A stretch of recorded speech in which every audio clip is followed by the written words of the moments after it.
Hello and welcome to Solent Sports News. I'm Liam Jones and here are your 3:30 headlines. It's a big night of football tonight as the Champions League returns. Manchester City host the most decorated club in the tournament's history, Real Madrid, at the Etihad Stadium this evening. The head-to-head stats of these clubs coming into this semi-final are weirdly identical, but the all-important number is at the bottom, with City looking to win their first ever Champions League. Also, there was a funny moment in the press conference yesterday where Raheem Sterling was left bemused by a Spanish reporter. Hi Raheem. ¿Cuál es su opinión acerca de Karim Benzema? What do you think about Karim Benzema? What do you think about Karim Benzema? What are your opinions of Karim Benzema? Oh.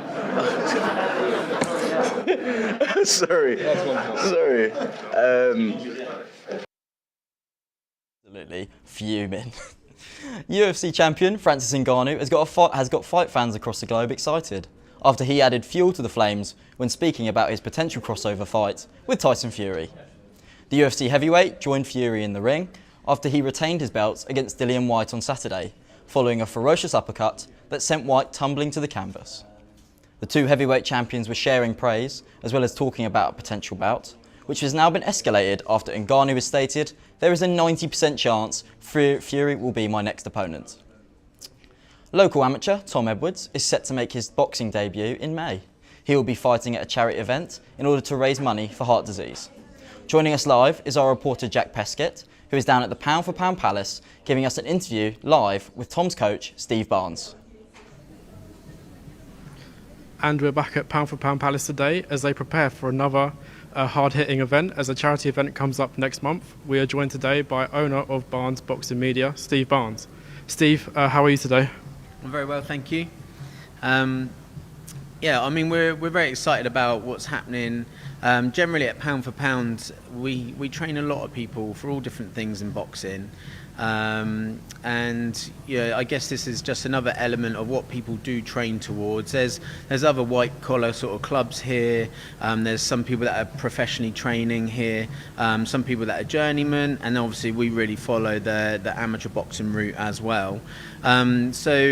AFC Tottenham have got in touch with us. They've got about 1 or 2 days where they've got free access time on the actual pitch, and they want to put on an event, and they've obviously come to, let's say, one of the larger facilities in Southampton to see if we've got people that would be interested. So as we're always training boxers, and there are friends, there are clients, and there are also sort of gym goers that would love the opportunity, let's say, to box somewhere, and box somewhere that's quite different and unique, but not do it, let's say, in the thoroughbred sort of way of going amateur and professional. But a lot of people want the experience. How do you feel the partnership will develop between you and AFC Tottenham after this event? I think it's great. It's nice that I've met with them a few times. They invited me over to one of their games. Me and my family were there, and I could see how they did, how they run an actual football game, and their lighting, their sound, how they run their hospitality. All the guys are real nice. They're actually connected as well with my landlord. I've got a good sort of working relationship with my landlord. He loves boxing, so it's a nice sort of let's say business relationship that is developing, that we can help them with, let's say, on their event, and we've got the people that would be interested in boxing there.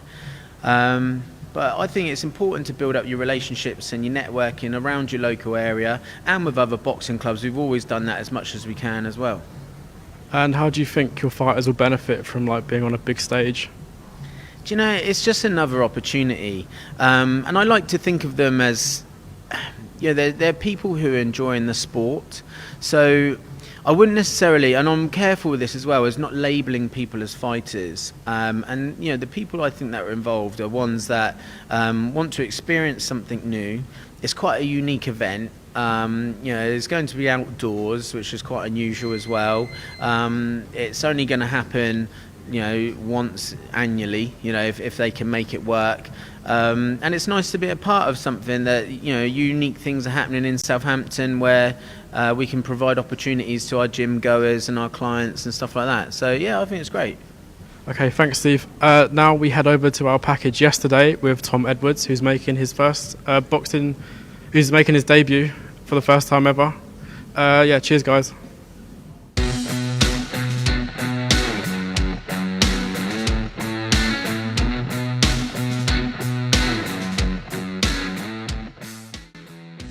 After only 6 weeks of training, Tom Edwards is preparing for his first boxing match, which will take place at a charity event in May at AFC Totton. Yeah, literally got offered the opportunity to do this, and here I am still 6 weeks later. So I've always wanted to do it. Then I've had the opportunity before for these charity fights, just never done it, and so I just thought, if I get the opportunity again, I'll do it. And yeah, here I am. As a member of Pound for Pound, Tom has taken part in the new competitive sparring that launched a few weeks ago. Yeah, that's been an eye-opener as well. What these guys can sort of throw back is a big eye-opener. The fitness is completely different. I suppose in other sports you can afford a rest, but if you have a rest in boxing, you get your head kicked in. So, and also trying to read other people. Yeah, that's been the hardest thing that I've found. Although it's his first fight, the charity aspect is big for him on a personal level. Yeah, it's definitely a motivation to do it. You're not just doing it for me, or you're doing it, for a good cause.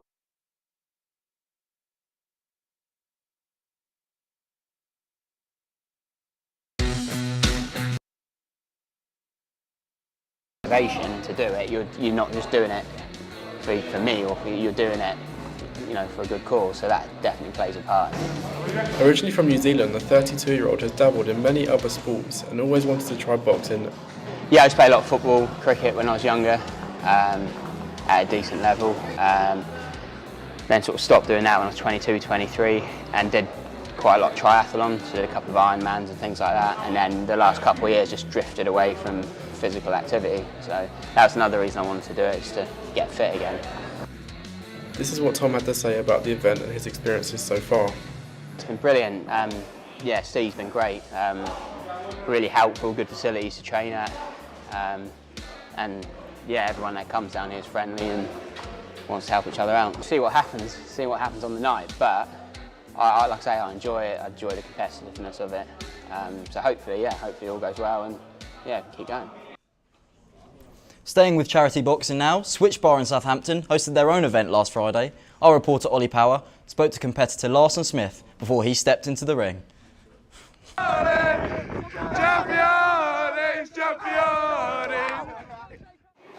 After winning the league and cup double on the same day, it ended a successful season for Solent men's forwards. But for defender Larson Smith, football isn't his only focus. So obviously I started my training about 8 weeks ago now. The whole event is for charity. It's for cancer research. So obviously I got into it through a friend, and obviously I've had a lot of people in my life affected by it as well. So obviously I was really up for doing it. I used to do it when I was younger, but obviously never really got into it, never really had any fights. But obviously it's my first proper fight. Obviously nerve-wracking to say the least, definitely out of my comfort zone. But obviously I'm used to sort of putting myself out there and not making things too easy for myself. Larson is fighting for Cancer Research UK at an event that will take place at the Switch Bar on Friday the 22nd of April. Hard. You definitely feel it after quite a while. Obviously with my fight I've had to lose quite a bit of weight. I've lost 10 kg. In the 8 to 10 weeks I started training, and obviously juggling football, for example, some weeks of having 2-hour boxing sessions here and then going straight to football after, and then to work, and then obviously having my gym sessions alongside that, trying to obviously strengthen myself further. Obviously all the extra little bits always going to help. So it's been really hard, but obviously successful in a way. It's obviously a lot more rewarding at the end, but just trying my best just to sort of push through now these last couple of weeks. Larson has captained the men's team before. Can his leadership and athlete mentality carry over to boxing?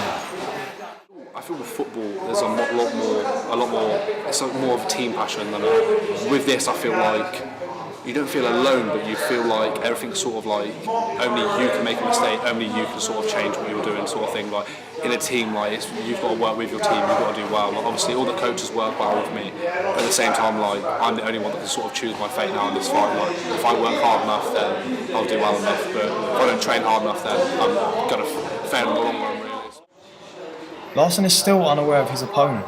He'll find out at the social next Tuesday when he has his weigh-in. We've seen them fight, we've not seen them spar at all, and we find out next Monday our opponent about 2 weeks before our fight, which is quite, I think it's probably more nerve-wracking than the fight itself. Obviously not knowing who you're going to fight, how well they are, how much experience they've got, sort of thing. Despite balancing the two sports and uni work, he seems optimistic about the upcoming challenge. It was amazing to get the double with the lads, obviously. We worked quite hard this season. I think we went the whole cup run without conceding a goal, so obviously really good achievement there, but obviously on to next season, on to more fights probably. This is Larson's first fight, among many that night at the Switch, of what could be the start of his boxing career. Thank you very much, guys. Now it's back to the football.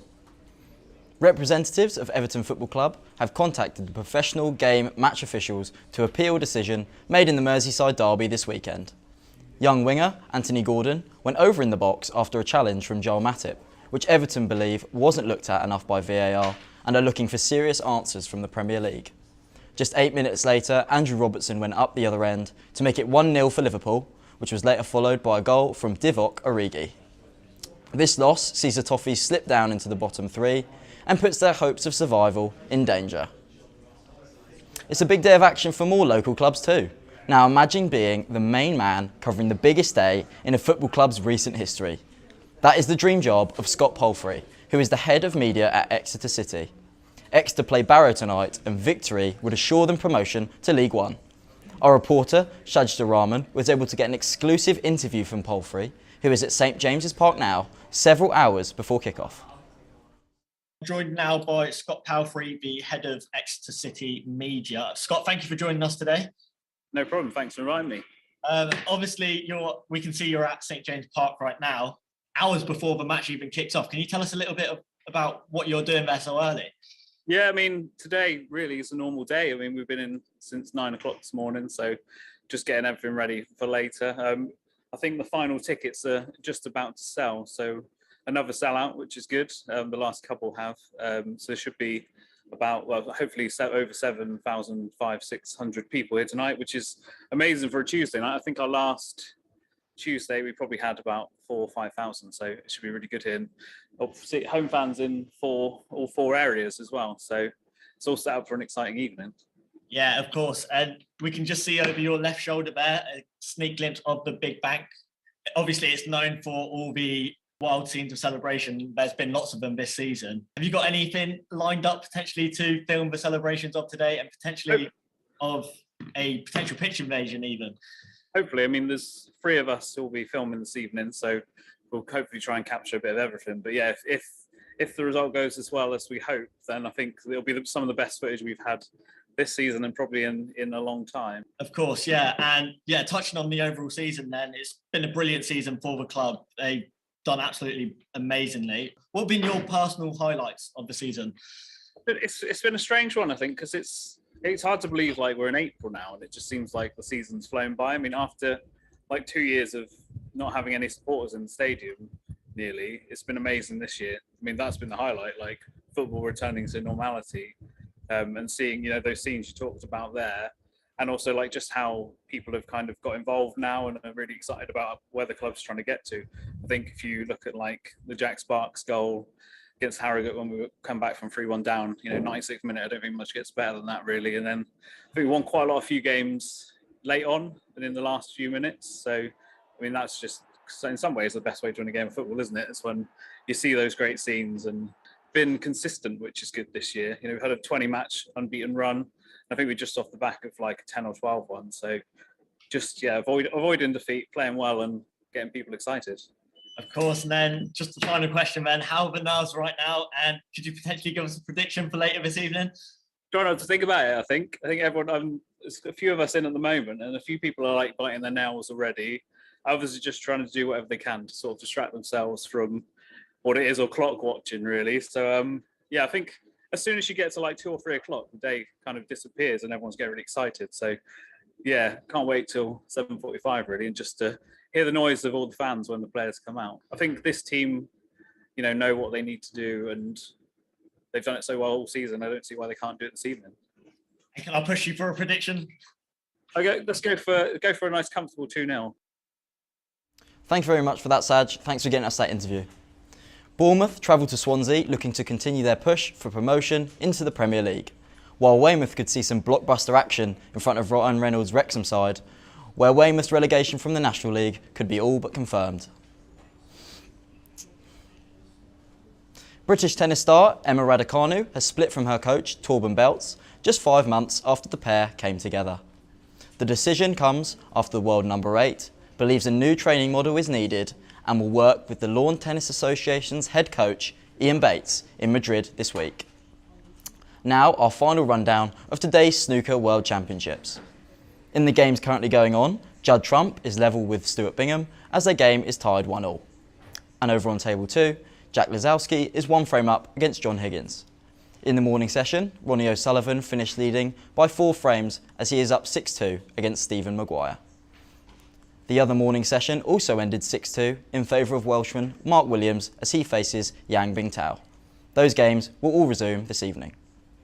That's all from us today. Thank you for joining us. And if you want any more information, please follow us on our social media pages at Solent Sports News and go to our website solentjournalism.co.uk.